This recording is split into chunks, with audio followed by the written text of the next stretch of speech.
한 주간 동안 평안하셨습니까? 예, 뭐 구정 명절 설은 잘 지내셨습니까? 뭐 코로나 때문에 그냥 늘 마음이 늘 이렇게 좀 긴장되고 또 어렵다 보니까 그 기쁨도 좀 많이 사라져버리는 그런 명절입니다만, 그래도 우리는 하나님 은혜로 사는 사람이고 하나님 주신 평안과 기쁨을 누리는 그런 사람들입니다. 어찌됐건 간에 우리가 이렇게 숨을 쉬고 살아서 이렇게 함께 모여서 예수 안에서 한 가족된 사랑하는 우리 형제 자매님들과 예배할 수 있음이, 소통할 수 있음이 하나님의 은혜인 줄 압니다. 이 시간에 옆에 분들을 보시면서 주의 이름으로 축복하면 좋겠습니다. 늘 힘내십시오. 이렇게 축복하겠습니다. 코로나 오미크론으로 조금 많이들 긴장하고 있습니다만, 그래도 마스크 잘 착용하고 손 세척 잘 하고, 그리고 우리가 늘 좀 주의하는 가운데에 하나님 앞에 예배드리는 이 일이 등한시되지 않도록 우리가 좀 각별히 좀 유념을 좀 해주시면 감사하겠습니다. 이 시간 저는 너희는 나를 누구라 하느냐라는 이 제목을 가지고 함께 하나님 말씀 받고 은혜 받기를 원합니다. 우리 예수님은 이 땅에 오셨는데, 이 세상에 오셨을 때에 그 목적이 무엇이었는가? 다른 것이 아니었습니다. 사람을 구원하러 오셨습니다. 그것이 우리 주님의 이 땅에 오신 목적입니다. 그리고 이 사람을 구원하시기 위해서 죽으러 오신 겁니다. 목적 자체가 다른 것이 아니라 사람을 구원하기 원하시는 그 주님의 그 마음을 우리가 알 수 있다는 겁니다. 우리 주님의 관심은 온통 사람에게 영생의 길을 열어주시는 것, 이것이 우리 주님의 이 땅에 오신 목적이었습니다. 그래서 이것을 이루시기 위해서 하나님의 말씀을요 너무나 열심히 가르쳐 주셨습니다. 또한 여러 각종 병든 자들의 그 병을 고쳐주셨습니다. 중풍병자, 나병 환자, 고창병자, 혈루증 등 온갖 갖가지 병에 걸렸던 사람들, 그렇게 고통하는 자들의 병을 우리 주님께서 고쳐주셨습니다. 그뿐만이 아닙니다. 우리 주님께서는요, 이제 귀신 들린 자들, 귀신으로 인해서 고통하는 자들, 그들을 고쳐주셨습니다. 귀신을 내어 쫓으시면서 그들로 하여금 예수 안에서 영원한 자유함을 누리는 그런 은혜를 베풀어 주셨습니다. 뿐만 아니라 여러 가지 기적을 베풀어 주셨죠. 거센 풍랑이 있는 그런 바다를 잠잠케 하셨던 그런 기적을 베풀어 주셨고, 물고기 2마리와 떡 5개, 오병이어로 5,000명을 먹이시는 놀라운 기적도 베풀어 주셨습니다. 허기지고 배고파하는 그들에게 채워주셨던 은혜를 베풀어 주셨죠. 뿐만 아니라 죽은 자를 살려주시는 그런 기적도 우리 주님은 보여주셨습니다. 이런 기적들을 통해서 우리 주님은 계속해서 사람들에게 이 땅에 주님이 오신 목적이 무엇인지를 분명하게 말씀해 주셨습니다. 마태복음 9장 35절에 보면 우리 주님의 그 행적 자체가 어떠한 행적이었는가, 어떠한 일을 행하셨는가를 잘 요약해서 말해주고 있습니다. 예수님께서 모든 도시와 마을에 두루 다니사 그들의 회당에서 가르치시며 천국 복음을 전파하시며 모든 병과 모든 약한 것을 고치시니라.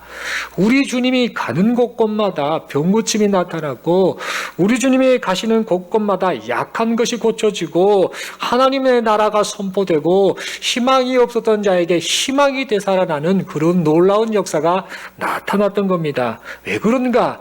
사람을 구원하러 오신 그 주님이 그곳에 함께 계셨기 때문입니다. 예수님께서는 언제나 외롭고 소외된 사람들과 함께 하셨습니다. 사랑의 말로 말씀하셨고 사랑의 행동으로 그들에게 위로와 희망을 주셨습니다. 그래서 그런 예수님을 따르는 사람들이 어떤 마음을 먹었겠습니까? 예수님을 따르면 배고픔이 사라진다. 예수님을 따르면 이제 병든 자도 고침을 받는다. 예수님의 저 권위 있는 가르침을 좀 들어봐. 얼마나 놀라운가. 이렇게 생각하면서 많은 사람들이 예수님을 그렇게 따랐습니다. 예수님은 이렇게 3년의 공생의 기간 동안에 복음을 전하셨고 말씀을 가르쳐 주셨고 병든 자와 귀신 들린 자를 고쳐주시면서 이러한 모든 일들을 통해서 정말 하고자 하신 일이 있었습니다. 그게 뭔가? 예수님이 누구이신가를 사람들에게 알려주기를 원하셨습니다. 그리고 그런 목적을 가지고 이런저런 이적들을 베푸시고 이런저런 일들을 행하셨는데, 그렇게 이 맡겨주신, 하나님께서 맡겨주신 사역을 어느 정도 감당하고 마무리가 되어갈 그 즈음에 예수님께서 제자들과 함께 오늘 본문에 나오는 가이사랴 빌립보 지역을 지나가시게 되었습니다. 여러분, 이 가이사랴 빌립보라고 하는 이 지역은요, 헤롯 대왕이, 이제 헤롯 대왕의 아들 헤롯 빌립 2세입니다. 이 아들이 당시의 황제였던 아우구스도 이 황제, 이 가이사에게 아부하기 위해서, 잘 보이기 위해서, 그에게 아부하기 위해서 웅장한 신전을 짓고 그 로마 황제를 신격화시켰던 곳이 바로 가이사랴 빌립보 지역입니다. 사람들은 이 웅장한 그 신전을 보면서, 이야, 저 신전에 거하고 있는 그 황제야말로 진짜 우리의 신이다.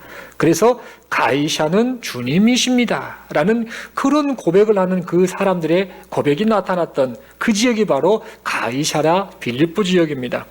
사람들은 웅장한 신전을 보면서 황제의 위대함을 그렇게 생각하였고, 황제는 주님이십니다 라는 황제에 대한 충성심, 그리고 신앙 고백으로 로마 황제를 신격화시키는, 신처럼 떠받드는 그런 행동을 하였습니다.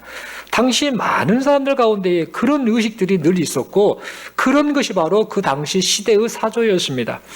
그래서 추측하건대 예수님과 함께 동행했던 제자들 역시 직접적이든 간접적이든 사람들의 그런 생각들의 영향을 분명 받았을 것입니다.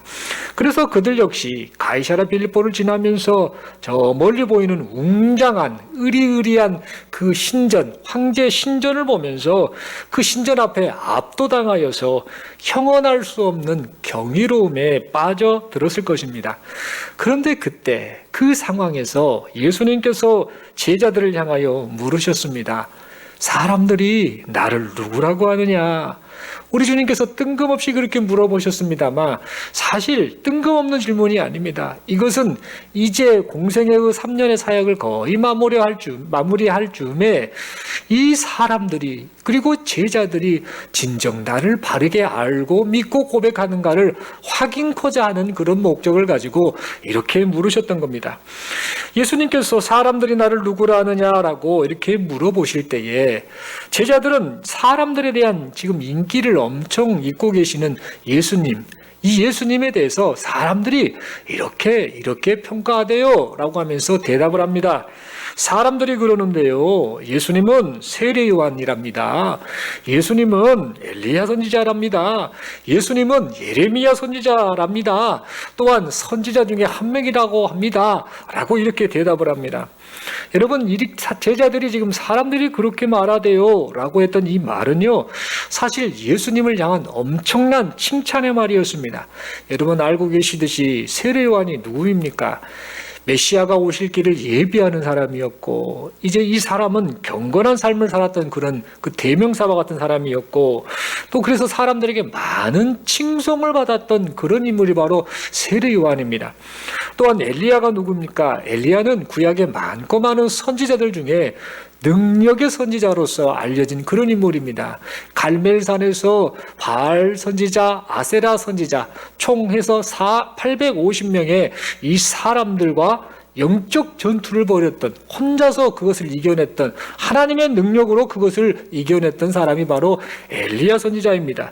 그런 이 영적 전투를 통해서 하나님의 살아계심을 이스라엘 가운데 드러냈던 참으로 위대한 훌륭한 선지자 중에 선지자가 바로 엘리야 선지자였습니다.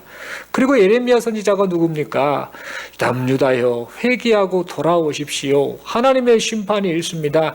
하나님의 말씀에 순종합시다. 회개합시다. 어서 돌아오십시오라고 하면서 눈물을 흘리며 자기 민족을 위해 하나님의 말씀을 선포했던 그 선지자가 바로 예레미야 선지자입니다. 그러니까 사람들이 예수님을요, 세례 요한이랍니다. 예수님을요, 엘리야 선지자라고 합니다. 예수님을요, 에레미야 선지자라고 합니다. 그 선지자 중에 한 명이라고 합니다. 라고 이렇게 말했던 이 말은 사실 예수님에 대한 엄청난 칭송의 말이었던 겁니다. 그런데 이 말을 들었을 때 예수님의 기분이 어떠셨을까? 사실 우리가 생각하기에 이 칭송의 말을 들으면 기분이 많이 좋아야지 않겠습니까? 여러분, 우리나라식으로 말하자면 어떤 조금 훌륭한 모습을 보이는 사람에게 당신을 보니 우리나라 역사 가운데에 독립운동에 앞장섰던 김구 선생님을 보는 듯하오, 이런 말을 듣는다고 한다면 상당히 그건 굉장히 기분 좋은 칭찬이 아니겠습니까? 또한 여자분들을 보면서 참 지적으로도 또 인품으로도 여러 가지 면에 있어서 훌륭해 보이십니다라고 하면서 당신은 우리나라 역사의 신사임당과 같은 참 그런 귀한 부인입니다, 이렇게 말을 들었을 때 상당히 기분이 좋지 않겠습니까? 이런 의미의 지금 엄청난 칭찬을 지금 사람들은 예수님을 향해 하였던 겁니다. 그런데 예수님께서는 그 말에 대해서요, 아무런 대꾸도 하지 않으셨습니다. 왜 그렇게 대꾸를 하지 않고 왜 가만히 계셨을까? 예수님에 대한 사람들의 평가가 분명 좋은 말임에 틀림없습니다. 예수님을 귀한 분으로 여겼던 이 말은 너무나 좋은 말이었는데, 사실 사람들이 말했던 그 평가는 예수님께서 듣기 원하셨던 그런 바른 평가가 아니었던 겁니다. 사람들은 예수님을 하나님의 말씀을 가르치고 세리와 창녀와 병든 자와 가난한 자, 고통 중에 있는 자를 돌보는 아주 좋은 선생으로, 훌륭한 선생으로 여겼습니다. 그리고 기적을 베풀어 주시는 뛰어난 선지자로도 여겼습니다. 그러나 그들은 예수님을요, 좋은 선생 이상의 존재로는 여기지 않았습니다. 예수님이 아무리 좋은 훌륭한 기적을 행했다 할지라도, 아무리 훌륭한 가르침을 베풀었다 할지라도 그들이 보기에 예수님은 하나님도 아니고 그리스도도 아니었습니다. 그들이 보기에 예수님은 누구인가? 그저 초라한 인간에 불과했던 겁니다. 아무리 뛰어난다 한들, 아무리 많은 가르침을 베푼다 한들, 아무리 기적을 베푼다 한들, 아무리 놀랍고 놀라운 일을 행한다 한들, 당신은 하나님은 아닙니다. 그리스도는 아닙니다. 당신은 그냥 인간들 가운데 선지자 중에 한 명에 불과한 것입니다, 라는 그런 의미로 예수님을 바라보았던 겁니다. 그리고 그들에게 있어서 신적인 존재가 누구인가? 예수가 아닌 지금 눈앞에 보이는 웅장한 신전의 주인공인 황제, 저 황제야말로, 눈에 보이는 의리의리한 그 신전의 주인인 황제야말로 하나님과 같은 신이다라고 그렇게 여겼던 겁니다. 예수님께서는 사람들이 자신을 이렇게 평가하는 것을 다 아셨습니다. 여러분, 사람들도 우리가 그러지 않습니까? 자신의 가치를 제대로 못 알아보고 평가절하하는 것을 당하게 되면 굉장히 기분이 나쁘잖아요. 그런데 사람들이 겉보기에는 예수님을 아주 귀한 분으로 이렇게 칭송하고 말하는 것 같았으나 실제 예수님의 그 수준보다는 더 미치지 못하는 그런 것으로 평가받았을 때에 예수님의 마음이 어떠셨을까요? 마음이 참으로 안타깝고 씁쓸하셨겠다라는 생각이 듭니다. 또 왜 그러느냐? 그동안 공생의 3년을 통해서 계속해서 말씀을 가르치셨고 기적을 보여주셨고 병든 자를 고쳐주셨고 귀신을 내어 쫓으시고 하나님의 나라를 선포하셨고, 그렇게 예수님이 누구이신가에 대해서 계속해서 드러내 보여주셨건만 사람들은 예수님이 메시아, 그리스도, 하나님이시다라는 사실은 깨닫지 못하고 계속해서 그냥 선지자 정도, 훌륭한 사람 정도로만 여기며 인식했던 그 모습을 보며 우리 주님의 마음이 참 많이 씁쓸하셨겠다, 참 안타까우셨겠다라는 그런 생각을 해보게 됩니다. 그런데 우리 주님께서는 아무런 내색을 하지 않으십니다. 그리고 다시 제자들을 향해 물어보셨습니다. 그렇다면 너희는 나를 누구라 하느냐? 이렇게 물으셨습니다. 그러자 이 제자들을 대표해서 베드로가 용기를 내어 대답을 합니다. 예수님은 그리스도이십니다. 살아계신 하나님의 아들이십니다. 이렇게 대답을 합니다. 베드로가 했던 이 대답은요, 예수님이 꼭 듣고 싶으셨던 그런 대답이었습니다. 예수님께서 이 땅에 오신 목적을 아주 시원하게, 명쾌하게, 분명하게 말해 주었던 그런 고백이었던 겁니다. 그래서 우리 주님이 이 베드로의 고백을 듣고 너무너무 기뻐하십니다. 너무너무 좋아하시면서 이 베드로를 향해 참으로 복된 존재구나 라는 그런 말씀을 하십니다. 그리고 이러한 신앙 고백을 베드로 네가 했는데 이 신앙 고백은 사람의 지혜로 깨달아서 고백한 것이 아니다. 오직 하나님의 은혜로 말미암은 것이다. 하늘아버지로부터 말미암은 것이다 라고 그렇게 말씀해 주셨습니다. 더 나아가서 예수님에 대한 바른 신앙 고백을 기초 삼아서 교회를 이제 세우겠다라고 말씀하시고 음부의 권세가 이 교회를 이기지 못할 것이다 라고까지 말씀해 주셨습니다. 사랑하는 성도 여러분, 오늘 함께 본 이 하나님의 말씀은요, 예수님을 믿고 따르는 성도들에게 반드시 있어야 할 깨달음, 반드시 있어야 할 깨달음, 그리고 반드시 있어야 할 고백이 무엇인지를 가르쳐주고 있습니다. 깨달음과 고백입니다. 그것은 바로 예수님이 누구이신가에 대한 바른 지식과 예수님만이 나의 구원자이십니다 라는 바른 신앙 고백입니다. 여러분, 사람이 아무리 세상을 아름답게, 멋지게, 가치 있게 산다고 할지라도 영원한 생명을 얻지 못한다라고 한다면 그것은요, 그 인생은 모든 것을 잃은 것과 마찬가지입니다. 사람이 아무리 성경 말씀을 통해 유익한 정보를 얻고 마음의 평강을 얻는다, 누린다 할지라도 성경을 통해 예수님이 누구이신가를 깨닫지 못한다라고 한다면요, 그 성경 지식은요, 아무런 소용이 없습니다. 사람이 아무리 열심을 내어서 신앙생활을 한다 할지라도 그 신앙생활을 통해 예수님을 만나지 못한다라고 한다면 죄송합니다만 그는 아직 영원한 생명을 얻지 못한 것입니다. 여러분, 우리가 인생을 살면서요, 서로 다른 우선순위를 가지고 살아갑니다. 사람마다 다 자기가 우선순위로 삼는 것이 다 다르다는 것이죠. 어떤 사람은 재물 모으는 것, 돈이면 인생이 펼쳐지고 행복해질 수 있다. 이것이 내 인생의 최고의 목적이다, 목표다 라고 생각하면서 재물 모으는 것을 우선순위로 삼는 사람이 있습니다. 어떤 사람은 아니야, 돈보다는 명예지. 다른 사람들 보기에 내 덕망 있는 인생을 보여주는 명예를 얻는 인생이야말로 가장 중요하다 라고 여기며 이 명예 얻는 것을 우선순위로 삼는 자가 있습니다. 어떤 사람은 많은 지식을 습득하는 것, 이것을 우선순위로 삼습니다. 공부해서 석사과정을 받고 박사과정을 받고 이런저런 학문에 대한 이 습득에 대해서 만족해하며 이것이야말로 인생에 이 행복을 주는 우선순위다라고 여기는 사람들이 있습니다. 또 어떤 사람들은 사람과의 원만한 인간관계를 우선순위로 삼는 자가 있습니다. 사람이 중요하지, 사람과 화목하게 사는 것이 제일 좋은 거야 라고 하면서 사람들마다 어떤 이는 재물, 어떤 이는 명예, 어떤 이는 많은 지식, 어떤 이는 관계, 이런저런 각자가 생각하는 우선순위를 가지고 인생을 살아가고 있습니다. 서로가 다 다른 우선순위를 두고 살아가는 것이죠. 그러나 우리가 알아야 할 것이 있습니다. 그 누구도 부인할 수 없는 것은요, 이 모든 우선순위가 생명을 보존하는 것보다 더 앞서갈 수 없다라는 겁니다.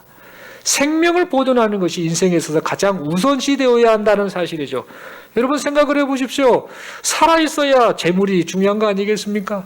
살아있어야 명예도 중요하고 살아있어야 많은 지식을 습득한 것도 필요한 거 아니겠습니까? 살아있어야 인간관계도 중요한 거 아니겠습니까? 모든 것이 뭐냐? 살아있었을 때만 가능한 것들이라는 것이죠. 그러므로 살아있는 것, 생명을 보존하는 것 자체가 세상살이에서도 너무나 중요한 것이라는 겁니다. 여러분, 신앙생활에서도 이와 마찬가지입니다. 신앙생활을 하면서 성도들 간에 서로가 다른 우선순위를 가지고 살아가는 것을 보게 됩니다. 어떤 분은 인생의 문제 해결받는 것이 신앙생활의 우선순위다라고 여기는 사람이 있습니다. 어떤 분은 마음의 평강을 얻는 것이 신앙생활의 우선순위다라고 그렇게 생각하는 사람이 있습니다. 또 어떤 분은 몸의 건강을 회복하는 거, 내가 이게 바로 교회 다니는 목적이다, 이렇게 생각하는 사람이 있습니다. 또 어떤 사람은 신앙생활을 통해서 윤리적으로 도덕적으로 성숙하는 그런 수준 있는 사람이 되는 거, 이것이 신앙생활의 우선순위다라고 여기는 사람이 있습니다. 사람들을 보면 다 다양하게 각자가 중요시 여기는 그 우선순위를 가지고 그렇게 신앙생활을 하고 있습니다. 그러나 여러분, 성도가 절대 잊어서는 안 될 최우선순위가 있습니다. 그게 뭔가? 영원한 생명을 얻는 것. 영원한 생명을 얻는 것, 이것이 신앙생활하는 성도의 최우선순위가 되어야 한다는 겁니다. 아무리 귀하고 아무리 값진 많은 것들을 이루고 얻었다 할지라도 영원한 생명을 얻지 못한다라고 한다면은요, 그 신앙생활은요, 주님의 마음을 아프게 하는 모습일 뿐입니다. 영원한 생명을 얻지 못한다라고 한다면은요, 우리 주님이 이 땅에 오신 목적과는 아무런 상관없는 그런 신앙생활을 하고 만 것입니다. 주님이 우리를 부르신 목적과는 무관한 모습이 되고 마는 것이 바로 영원한 생명을 얻지 못한 자의 모습이다라는 사실입니다. 여러분, 기적을 베푸신 예수님을 열심히 따르고 권위 있는 가르침에 귀를 기울였으나 예수님을 바르게 알아보지 못했던 그 사람들, 예수님 당시에 그 많은 사람들의 그 안타까운 모습들, 주님이 그리스도이심을 알아보지 못하고 나름대로는 주님을 칭송한다 하면서 선지자 중에 하나이지 않겠습니까? 라고 여겼던 그 사람들의 진리를 바르게 깨닫지 못하고 예수님을 바르게 알아보지 못했던 그 사람들의 모습이 혹시 하나님 앞에서 신앙생활하고 있는 우리의 모습은 아닌지 이 시간 우리는 우리 자신을 되돌아보아야겠습니다. 눈에 보이는 웅장한 신전을 보고 현혹되어서 황제를 신으로 인정하고 섬겼던 그 사람들의 그 어리석은 모습이 이 시간 우리의 모습은 아닌지, 눈에 보이는 그것이 진짜인 것 양 속아서 현혹되어서 살아가는 그런 어리석고 안타까운 인생을 주님 앞에 살고 있지는 않는지 이 시간 우리는 우리의 마음 자세, 우리의 상태를 점검해 보아야겠습니다. 예수님이 누구이신가에 대한 바른 깨달음과 예수님만이 나의 구원자 되십니다 라는 이 바른 신앙 고백이 우리 안에 있는지 이 시간 주의 말씀 앞에 우리 자신을 살펴보아야겠습니다. 여러분, 교회는 예수님이 누구이신가에 대한 바른 깨달음과 신앙 고백을 가진 사람들, 이 사람들이 모인 모임이 바로 교회입니다. 그리고 이러한 신앙 고백을 하는 자들에게 주어진 것이 바로 하나님이 선물로 주신 것이 바로 영원한 생명입니다. 여러분, 주님이 이 세상에 오신 목적은요, 영원한 생명을 우리에게 주시기 위함입니다. 주님이 이 세상에 오신 목적은 사람을 구원하시기 위함이다라는 말입니다. 주님이 이 세상에 교회를 세우신 목적도 사람을 구원하시기 위함입니다. 그러므로 교회는, 그리고 교회의 구성원인 우리 개개인은 사람을 구원하러 오신 예수님을 아는 일에, 예수님이 누구이신가 아는 일에 힘쓰는 그런 인생, 그런 모임이 되어야 합니다. 자기 생각대로 예수님을 믿지 말아야 합니다. 내 생각에 옳은 대로 예수님을 믿지 말아야 합니다. 세상의 관점에 말하는 그런 영향을 받아가지고 그 세상적 가치관으로 예수님을 믿는 어리석은 행동을 범하지 말아야 합니다. 성경을 통해 자신을 계시하신 주님을 바르게 믿고 바르게 알아가는 그런 모습이 우리 모두에게서 나타나야 합니다. 성경을 통해 우리에게 말을 건네시고 우리를 만나주시는 그 주님을 신앙생활을 하면 할수록 더 알아가고 더 사랑하고 더 믿고 의지하는 그런 모습이 성도인 우리에게서 반드시 나타나야 합니다. 여러분, 지금 우리가 사는 이 시대는요, 신앙을 버리기 딱 좋은 그런 시대입니다. 신앙 그게 얼마나 중요하나? 인생 지금 눈에 보이는 이 바쁜 인생 살기도 바쁜데 라고 하면서 이미 믿음을 가지고 있다라고 여겼던 우리에게까지 이 신앙심을 버려버리고 헛된 것을 추구하게 만드는, 참으로 신앙을 버리기 딱 좋은 그런 시대를 지금 우리는 살아가고 있습니다. 사사시대 때에 자기 소견에 오른 대로 하나님을 섬기는 게 아니라 섬기는 척했던 타락한 이스라엘의 그 불신앙이 지금 이 시대 속에서도 그대로 재현되고 있음을 보게 됩니다. 사람들은 자기만을 사랑하죠. 돈과 쾌락을 하나님보다 더 사랑하는 그런 시대가 지금 우리가 지금 살고 있는 시대입니다.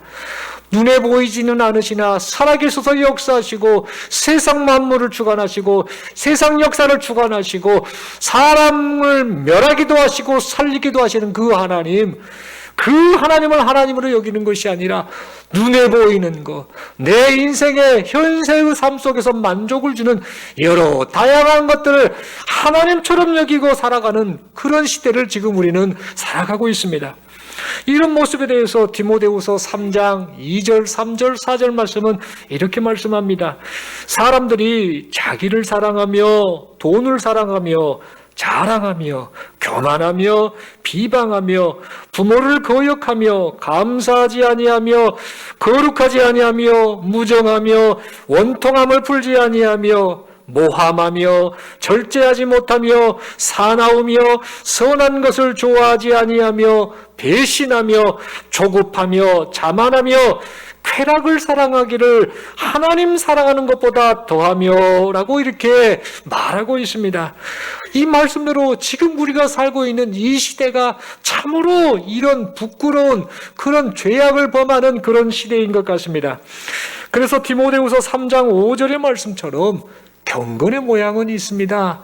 겉으로는 정말 하나님을 섬기는 것 같고 예수님을 잘 믿는 것 같으나 실제의 모습은 경건의 능력을 부인해버리는, 그 안에 예수가 빠진, 예수가 함께 거하지 아니하는, 예수님이 함께 살지 아니하는 그런 모습으로 살아가는, 경건의 모양만 있는, 경건의 능력은 없는 그런 사람들이 많아지는 그런 시대를 우리는 살아가고 있습니다.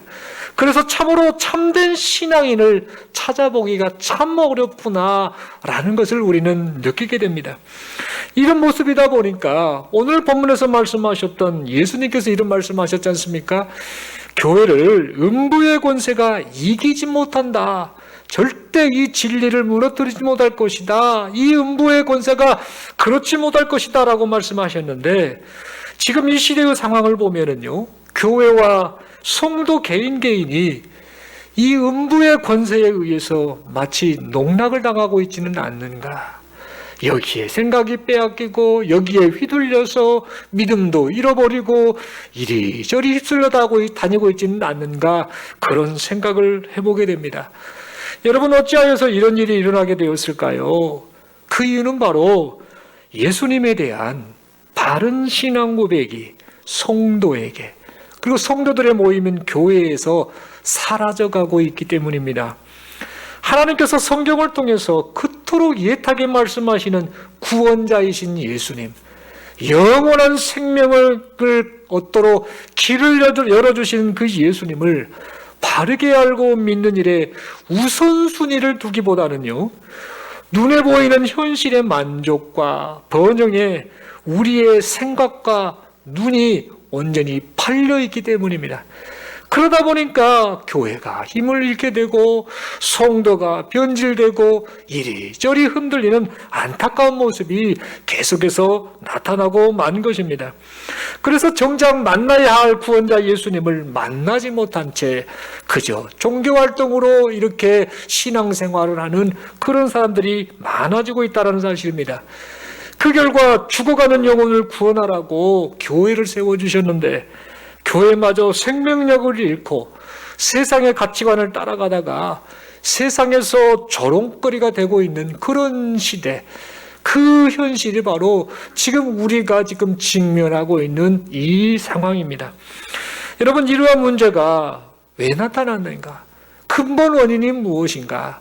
그것은 바로 말씀드렸던 것처럼 신앙생활을 하는 성도, 그리고 그 성도가 함께 모인 교회가 영원한 생명을 주신 예수님에 대한 바른 신앙 고백을 신앙생활의 최우선순위로 삼지 않기 때문입니다. 사랑하는 성도 여러분, 그러므로 이 시간 우리는 이 말씀 앞에 우리 자신을 조금 돌아보아야 합니다. 그리고 다시 한번 하나님 앞에 결단을 해야 합니다. 이런 상황일수록, 이런 우리의 모습일수록, 이런 시대의 상황일수록 교회는 본질에 충실하여야 합니다. 교회와 성도 개인은 신앙의 근본을 따르는 일에 충실하여야 합니다. 인생의 우선순위가 무엇인지를 다시 생각해야 합니다. 세상 사람들이 이런저런 것들을 우선순위로 삼고 그렇게 산다 할지라도 성도는 그것을 따라가서는 아니 됩니다. 성도는 하나님의 말씀에 비추어서 하나님이 원하시는 그 표대를 향해서 나아가는 인생, 그것을 우선순위로 삼는 인생, 세상과는 구별된 인생, 이렇게 살아가는 존재가 바로 성도인 겁니다. 신앙생활의 우선순위가 또한 무엇인지를 우리는 다시 한번 생각해야 합니다. 병든 것을 고침받고 인생의 문제가 해결되고 이런저런 마음의 평안을 누리는 거 신앙생활하면서 반드시 누릴 수 있으면 누려야 할 그런 복입니다. 그러나 그것보다 더 우선순위 되어야 할 것은 내 안에 예수님이 계시는가? 내가 예수 안에서 영원한 생명을 얻었는가? 이 점을 확인하고 또 확인하며 생각하는 모습이야말로 신앙생활의 가장 최우선순위 삼아야 할 것이라는 것을 우리는 잊지 말아야 합니다. 그래서 많은 사람들이 추구하는 하나님과는 상관없는 그런 시대의 사조를 따르는 그런 모습이 아니라 나를 살리고 나 자신을 살릴 뿐만 아니라 이웃을 살리는 그 주님의 가르침을 믿고 따라가는 이런 인생을 하나님 앞에서 허락된 이 인생 시간 가운데 그렇게 살아가야 합니다. 또한 주님이 나에게 있어서 누구이신가? 주님이 진정 나에게 누구이시지? 주님이 진정 나에게서 어떤 분이시지라는 그 질문을 스스로에게 끊임없이 하고 또 하는 그런 삶을 살아야 합니다. 나는 지금 예수님을 믿고 있는가? 나는 진정 예수님만을 믿고 바라보는가? 나는 진정 예수님으로 인해 영원한 생명을 얻었는가? 아니면 그렇지 아니한가를 확인하고 또 확인하는 그런 삶을 살아야 합니다. 예전에 예수님 믿는다라고 고백했으니까 됐지라고 하는 그런 아니란 생각을 버려야 합니다. 늘 하나님 앞에서 내가 참된 믿음으로 살아가는가? 내 인생 육신의 삶이 마감되는 그 순간 정말 변질되지 않는 예수님에 대한 분명한 믿음의 고백이 있는가? 우리는 주님 앞에서 내 자신을 확인하고 또 확인하는 자세가 필요하다라는 사실입니다. 여러분, 디모데후서 4장 10절 말씀을 보면 참 마음 아픈 이야기가 나옵니다.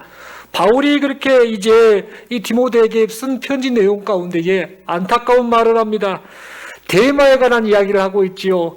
데마는 이 세상을 사랑하여 나를 버리고 데살로니가로 갔고, 이 데마라는 사람이 초창기에 바울과 함께 얼마나 복음을 위해서 헌신했던 사람인지 모릅니다.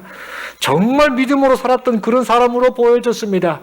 그런데 시간이 흘러 이 데마가 세상을 사랑하여 나를 버리고 데살로니가로 떠나버렸다라는 안타까운 이 지금 글을 바울은 지금 디모데에게 지금 보내고 있는 겁니다. 여러분, 우리는 신앙생활하면서 계속해서 또 묻고 또 물어야 합니다. 내 안에 예수님이 계시는가? 나는 예수님을 누구로 알고 있는가? 나는 예수님으로 말미암아 영원한 생명을 얻었는가? 이것은 우리가 예수를 믿기 시작한 이때부터 우리의 육신의 삶을 마감하는 그 순간까지 끊임없이 묻고 또 물으면서 하나님 앞에서 점검받아야 될 참된 자세, 믿음의 자세인 겁니다. 여러분, 왜 그렇습니까? 이 모습이야말로 주님이 이 세상에 오신 목적을 따라 사는 모습이기 때문입니다. 이 모습이야말로 주님이 우리를 먼저 불러주신 목적이기 때문입니다. 이 모습이야말로 주님이 바로 교회를 세우신 목적이기 때문입니다. 사랑하는 성도 여러분, 이 시간 말씀을 정리하면서 질문을 다시 한번 드리고자 합니다. 지금 예배하는 우리에게 주님이 물으신다, 지금 내게 묻고 계신다라는 그런 심정으로 말씀을 받고 말씀을 마음에 담고 새길 수 있기를 소망합니다. 너희는 나를 누구라 하느냐? 다시 개인에게 묻습니다. 너는 나를 누구라 하느냐? 주님의 이 질문에 대해서 여러분은 어떻게 대답하시겠습니까? 사람들의, 그 많은 사람들의 대답처럼 예수님은 선지자 중에 한 명입니다. 세례 요한과 같은 분이고 엘리야와 같은 분이고 에레미야 선지자와 같은 그런 분입니다. 훌륭한 가르침을 가르쳐 주시는 분이고 기적도 베풀어 주시고 병자도 고쳐 주시는 참 훌륭한 위대한 선지자 중에 사람 중에 하나입니다 라고 그렇게 대답하며 예수님의 그리스도이심을 깨닫지 못했던 그 어리석은 사람들의 그 고백을 여러분은 하시겠습니까? 아니면 주는 그리스도시요 살아계신 하나님의 아들이십니다 라는 이 고백을 우리 주님 앞에 지금 이 시간 하시겠습니까? 주님께서 물으시는 이 질문을 마음에 담아두고 사랑하는 성도 여러분, 이제 이 주님을 깊이 알아가고 이 주님을 잘 믿기 위하여서 다시 한번 이 시간부터 하나님의 말씀을 펼치시기를 바랍니다. 여러분, 내 생각을 따라 주님을 믿고 따르려고 하는 그런 어리석은 모습을 버려야 합니다. 세상은 계속해서 네 생각대로 해라, 네가 하고 싶은 대로 해라, 세상의 가치관을 따라야 한다, 평범한 게 좋다라고 하면서 세상의 가치관을 따라 신앙생활도 그렇게 하도록 그렇게 조장하고 있습니다. 그러나 우리는 기억하셔야 될 것은 신앙생활은 내 생각을 따라 주님을 믿는 것이 아니라는 사실입니다. 신앙생활은 하나님의 말씀을 따라 주님을 믿고 따르는 것, 그것이 바로 신앙생활이라는 겁니다. 디모데후서 3장 15절의 말씀이 이렇게 기록하고 있지요. 또 어려서부터 성경을 알았나니 성경은 능히 너로 하여금 그리스도 예수 안에 있는 믿음으로 말미암아 구원에 이르는 지혜가 있게 하느니라. 아멘. 성경을 통해 예수님을 깊이 알아가는 우리 모두가 되기를 바랍니다. 성경을 통해서 예수님은 나의 구원자이십니다, 내게 영원한 생명을 주신 주님이십니다라는 그 고백이 나타나시는 저와 여러분들 되시기를 소망합니다. 또 하나, 여러분, 이제부터 다시 기도의 자리로 돌아오시기를 바랍니다. 여러분, 참된 믿음은요, 인간의 지식과 방법으로 주어지지 않는다는 사실을 잊지 말아야 합니다. 여러분, 기독교가 무엇입니까? 세상 종교와 똑같이 사람이 머리 굴리고 지식을 쌓고 사람이 노력하고 의지를 발동해서 무언가 구원에 이르고 무언가 믿음이 자란다라고 한다면 그 기독교는 참된 종교가 아닙니다. 거짓 종교입니다. 그런 기독교라고 한다면 믿어서는 아니 됩니다. 기독교는 사람의 노력과 사람의 방식으로 믿음이 자라거나 그 성경의 지식이 쌓여서 주님을 깊이 알아가는 것이 아닙니다. 기독교는 하나님이 은혜를 베풀어 주셔서 깨닫게 하셔서 믿게 하셔서 그 믿음에 이르는 것이야말로 기독교인 것입니다.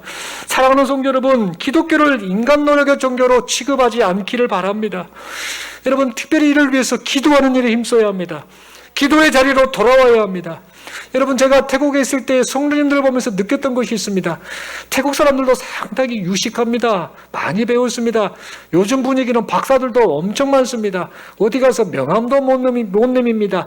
외국 선교사가 가도 우리보다 더 하기가 좋은 그런 박사들이 워낙 많습니다.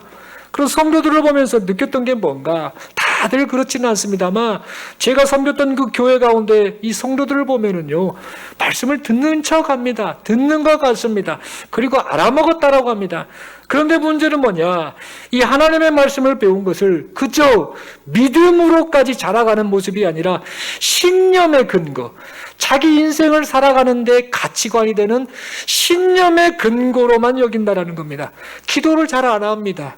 그냥 알았어요 하는데 그 들은 말씀을 가지고 한 주간을 살아내고 그 하나님이 내게 내 삶을 인도하여 주옵소서, 역사하여 주옵소서라는 간절한 마음으로 하나님 앞에 나아가지 않습니다. 알아먹었어요로만 끝내는 그런 반복된 신앙생활을 하다 보니 성도들 가운데 적지 않은 사람들이 시간이 흘러도 항상 그 모양 그대로인 안타까운 모습을 보게 됩니다. 그러다가 시간이 지나면 어느 날 절에가 있습니다. 종교를 그냥 개종해버린 이런 성도들도 많이 보곤 했습니다. 여러분, 이처럼 우리가 기억을 해야 될 것은 참된 믿음은 인간의 지식과 방법으로 주어지지 않는다는 사실입니다. 그러므로 기도의 자리로 돌아와야 합니다. 베드로가 이 주님 앞에 신앙 고백, 바른 신앙 고백을 했던 것이 그가 머리가 좋아서 많은 것을 깨달아서 고백했던 것이 아님을 기억해야 합니다. 우리 주님의 말씀처럼 하늘아버지께서 은혜를 베푸셔서 이 신앙 고백을 갖게 하셨다는 사실을 우리는 기억해야 합니다. 여러분, 신앙생활은 머리로 하는 것이 아닙니다. 신앙생활은 무릎으로 하는 겁니다. 하나님의 은혜를 구하고, 하나님의 은혜가 아니고서는 내게 믿음이 없습니다. 하나님의 은혜가 아니고서는 내 인생이 헛됩니다. 하나님의 은혜가 아니고서는 내게 영원한 생명이 주어지지 않습니다. 하나님의 은혜를 베풀어 주옵소서라고 사모하는 마음으로 말씀을 깨닫게 하시고 예수님을 알아가게 하시고 예수님을 내 주님이십니다라고 고백하시는 이런 믿음 주시기를 소망하고 갈급해하면서 나아가는, 여기에서 바로 신앙생활의 출발이 시작된다는 것을 여러분들 기억하시기 바랍니다.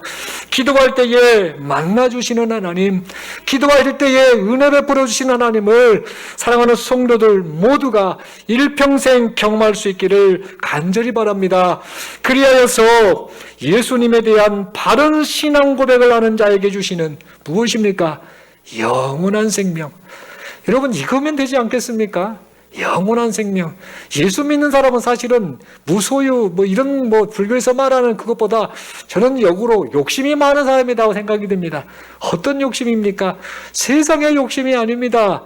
하나님 나라에 대한 욕심, 영원한 생명을 주셨다는 이 욕심, 이거 품고 살아가는 존재, 이거 품고 이거 누리고 사는 존재라고 한다면 이보다 가치 있는 인생이 어디 있겠습니까?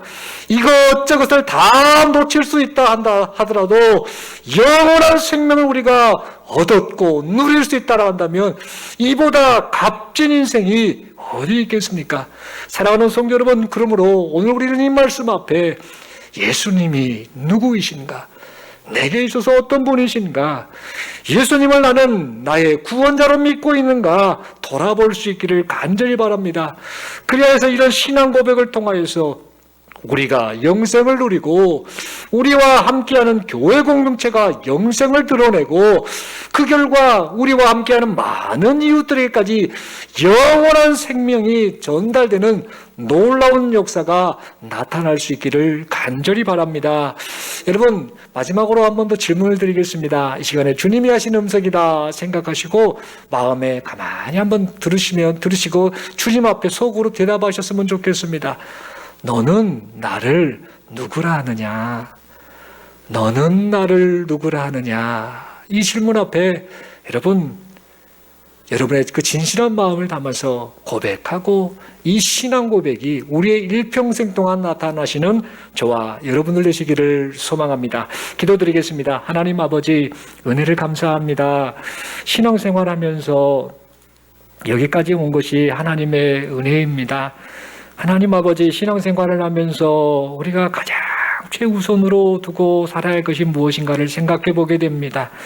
이런저런 소원을 이루고 이런저런 또 문제를 해결을 받고 또 이런저런 기도 응답 받는 거 다 중요합니다만 무엇보다도 내 안에 예수님이 주인으로 계시는가, 구원자로 계시는가, 내가 예수님을 바르게 믿고 고백하는가, 이것이 바로 우리 신앙생활의 최우선순위임을 다시 한번 생각하게 됩니다.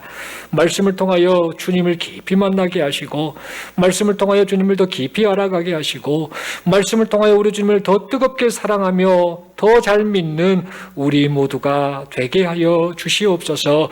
성령 하나님께서 이런 믿음의 자리로 이름으로 우리를 불러 일으켜 주시고 세워 주심을 믿고 감사드리오며 우리 주님 예수님 이름으로 기도드리옵나이다. 아멘.